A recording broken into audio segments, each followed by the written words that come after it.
I could build on that a little bit. Part of my interest in this topic is actually very pragmatic from a business sense, and that is that in business school we tend to reinforce what has been reinforced for most of our kids since they were 5 years old, which is convergent thinking, analytic thought, and looking for the right answer. And as I look at the world that we're living in today, there aren't a lot of right answers, and there's a lot of need for very divergent kinds of thinking. And one of the benefits I see in art and in the arts generally, and particularly in practicing art, is that it requires students to think, or anybody, to think in very, very different ways about what they're doing. It's a very different kind of learning. I think it really reinforces divergent thinking. It reinforces playfulness and a willingness to take risks, which is something that I see as a major problem with the young people that we're educating today. And I would add a problem that I think has gotten a lot worse in the 20-some years that I've been here. And so there's a big value added that art brings to that, being playful, to taking risks, to tolerating ambiguity, a lot of those kinds of things that I see as a real weakness in a lot of the young people that are coming our way. Yeah, to build on that, sorry, it's because we've had this discussion before, it's there's a fearlessness that comes with this, because basically you're not afraid to fail when you're trying to think of out-of-the-box ways to solve problems. Sir Kevin Robinson's educator in Great Britain has a famous line that they did a study of kids over successive numbers of years on what could be a creative use of a paperclip. In the first group they studied, they came with 1,500 uses. Second group they studied came up with 200 uses. The third group came up with 15. The people that came up with 1,500 uses of the paperclip were kindergartners. And it was sixth graders that came up with 15 uses. And it's funny how this is somehow beaten out of you in a sort of normal course. I think art is the whole of the creative endeavor, and it's absolutely essential in the lives of people. I don't think I'm necessarily going to say anything that isn't already said, but maybe in my words, I think that for me, art surprises us. I think it tells us who we are and what we're doing at a particular time, and sometimes it doesn't in ways, it surprises us in ways we like, and sometimes it's maybe ways we don't necessarily want to hear. I think that it has the ability to sort of poke at us and provoke us, and along the lines of what Teresa's saying, you know, when it comes to politics, sometimes there's greater leeway. I mean, we know this historically, but still today, to say things that a politician can't say, or maybe even a daily, you know, a normal citizen, and that's because we're not using the language that we all converse in, but we can do it in ways that walk around in such a way that it provokes, but yet isn't necessarily offensive, where it provokes in such a way that we can hear it.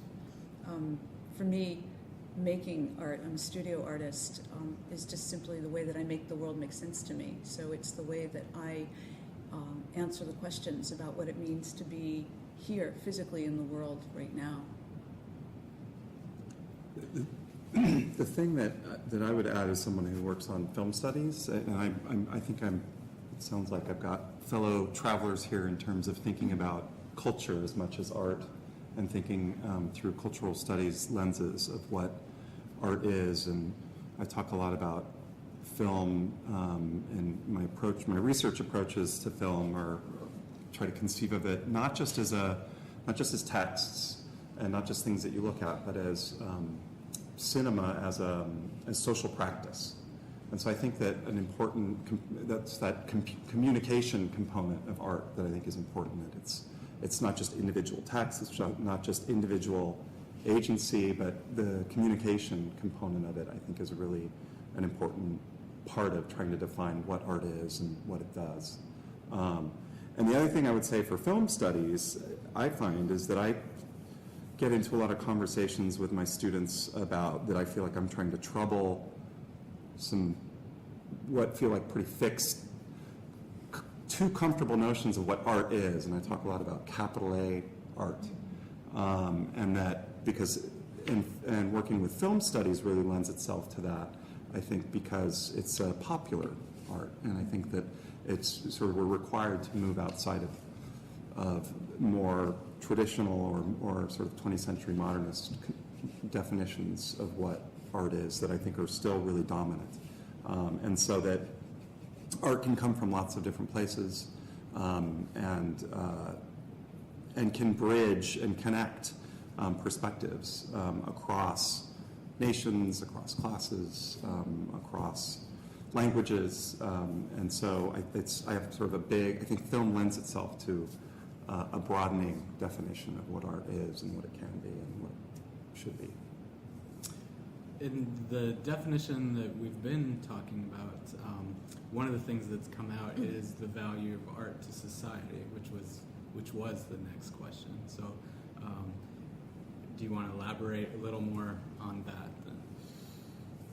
Well, I'm a conductor, and one of the things we talked about trends that we're noticing with some of our students and young people and society in general is the price of communication is going down, meaning people sharing ideas. It happens so fast now that the value of it seems to be, I feel like it's being spread thin. And one of the things I think about as a conductor is, apart from being an expert in, or trying to have expertise in culture and history and poetry, text and movement and all these things, what I'm always reminded of is nonverbal communication or layered communication, verbal or nonverbal, is something that students and people in society, I think, are losing touch with in a way that may seem to them attractive.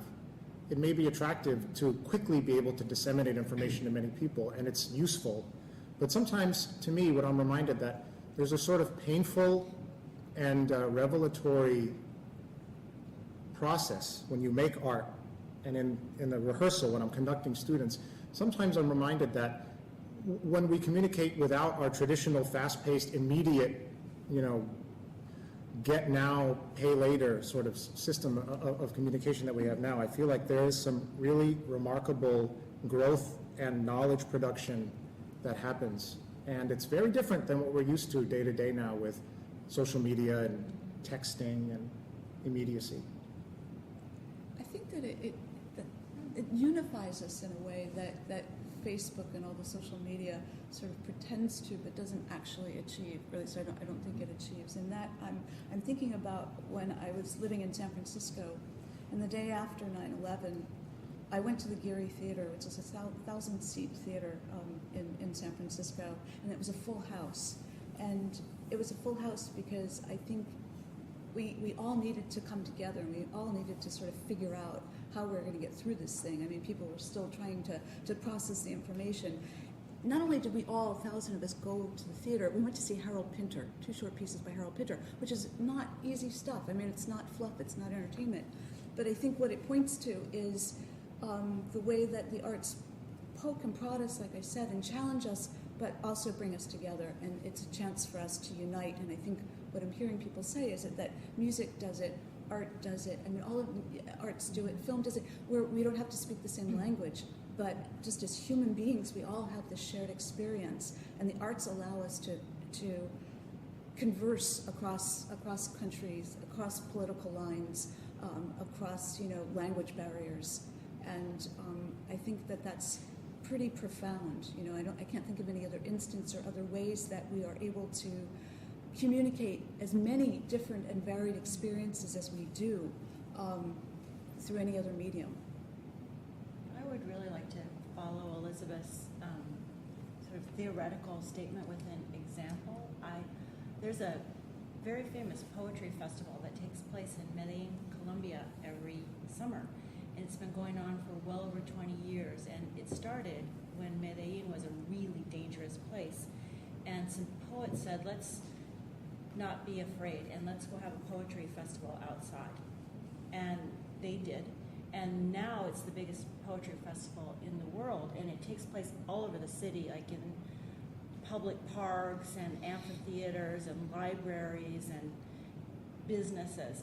And I was able to go to this a couple of years ago, and the closing ceremony was in this big amphitheater in a park, and it poured buckets of rain for 5 hours, and the amphitheater was filled with people who didn't leave for 5 hours. Every single person was as wet as you could be, and the poets are all reading poetry in different languages. So sometimes you can understand the poem, sometimes you can't, but it's the same sort of thing where it's like people, there's a public aspect to art that's really important. It's not just the person making the art or presenting the art, it's the public coming together to experience it together that makes it matter.